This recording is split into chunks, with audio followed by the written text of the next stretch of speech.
Despite the wide variation in the circumstances surrounding close calls with death and in the types of persons undergoing them, it remains true that there is a striking similarity among the accounts of the experiences themselves. In fact, the similarities among various reports are so great that one can easily pick out about 15 separate elements which recur again and again in the mass of narratives that I have collected. On the basis of these points of likeness, let me now construct a brief, theoretically ideal or complete experience which embodies all of the common elements in the order in which it is typical for them to occur.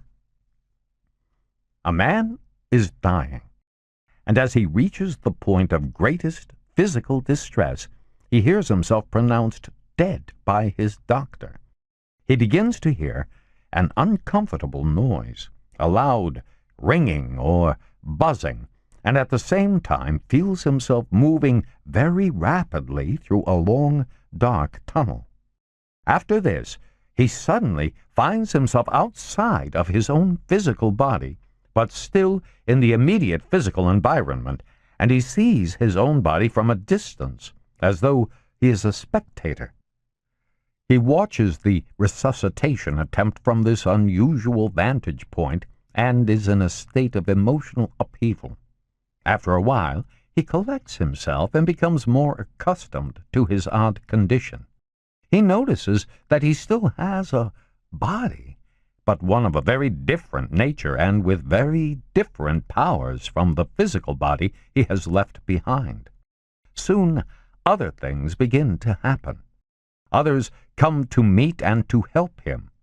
He glimpses the spirits of relatives and friends who have already died, and a loving, warm spirit of a kind he has never encountered before, a being of light, appears before him. This being asks him a question, non-verbally, to make him evaluate his life, and helps him along by showing him a panoramic, instantaneous playback of the major events of his life. At some point, he finds himself approaching some sort of barrier or border, apparently representing the limit between earthly life and the next life. Yet he finds that he must go back to the earth, that the time for his death has not yet come. At this point, he resists, for by now he is taken up with his experiences in the afterlife and does not want to return. He is overwhelmed by intense feelings of joy, love, and peace. Despite his attitude, though, he somehow reunites with his physical body and lives. Later, he tries to tell others, but he has trouble doing so. In the first place, he can find no human words adequate to describe these unearthly episodes. He also finds that others scoff, so he stops telling other people.